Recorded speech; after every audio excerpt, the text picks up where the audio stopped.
হরে কৃষ্ণা। শ্রীমদ্ ভগবদ গীতা চতুর্থ অধ্যায় জ্ঞানযোগ, শ্লোক নম্বর 13। চাতুর্বর্ণম মায়া সৃষ্টম পুনো কর্ম বিভাগশঃ তস্য কর্তারমপি মাম বিদ্ধ অকর্তারম অব্যয়ম। পরমেশ্বর ভগবান বললেন, প্রকৃতির 3টি গুণ ও কর্ম অনুসারে আমি মানব সমাজে 4টি বর্ণবিভাগ সৃষ্টি করেছি। আমি এই প্রথার স্রষ্টা হলেও আমাকে অকর্তা এবং অব্যয় বলে জানবে। শ্লোক নম্বর 14।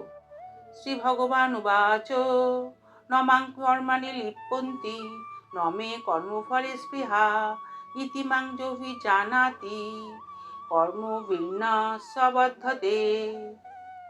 পরমেশ্বর ভগবান বললেন, কোনো কর্মই আমাকে প্রভাবিত করতে পারে না এবং আমিও কোনো কর্মফলের আকাঙ্ক্ষা করি না।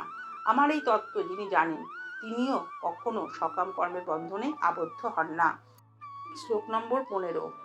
শ্রী ভগবান উবাচ এবং জ্ঞাত্বা কৃতং কর্ম পূর্বৈরপি মুমুক্ষুভিঃ কুরু কর্মৈব তস্মাত্তং পূর্বতরং কৃতম।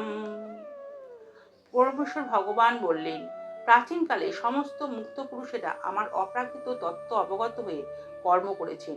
অতএব তুমিও সেই প্রাচীন মহাজনদের পদাঙ্ক অনুসরণ করে তোমার কর্তব্য সম্পাদন করো।